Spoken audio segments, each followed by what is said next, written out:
Hello everyone, and welcome back to our Top Pick segment. If you remember, in previous episode, we talked about a popular travel route from Shanghai to Suzhou. Well, today we will continue on that route, but we will head further south to a city called Hangzhou. If you ask anyone, what is the best thing to see in Hangzhou? I'm pretty sure you'll hear a lot of people say it's the West Lake. This massive lake has often been referred to as the soul of Hangzhou, and there is actually a legendary story called The Tale of the White Serpent that is about this lake. It's a love story about an ordinary man who meets a snake that turns into a woman and they fall in love. Now, if you walk around the lake, there are several sites you can see that are brought up in this story. For example, the Su Causeway, which is a 3,000-meter long bridge where the man and the snake woman met.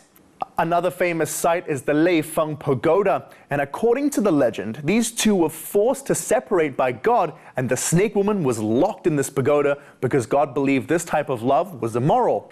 So after taking in all the sites along the lake, we recommend going to visit Lingyin Temple and the sculptures of Feilaifeng Peak. The number of tourists here is a lot less compared to the West Lake, and if you keep going higher up the hill, you can get to some good views while enjoying the peace and quiet.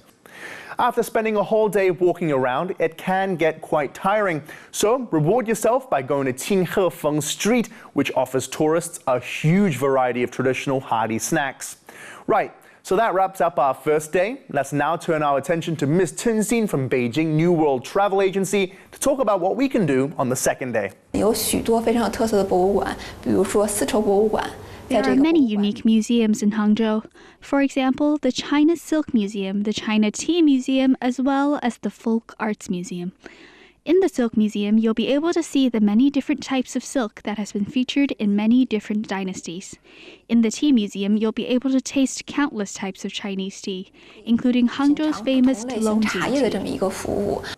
Right, so far we've recommended many different areas in and around Hangzhou City.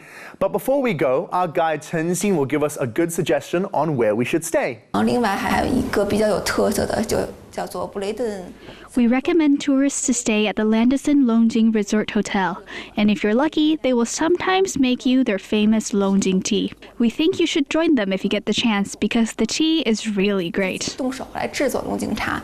One last thing that Tenzin forgot to mention is the food, as Hangzhou has some tremendous dishes. If you get the chance, you must try the Longjing shrimp, the beggar's chicken, and the West Lake vinegar fish. They're so good. Well, I hope our recommendations have been helpful, and for those planning on going to Hangzhou, have some fun.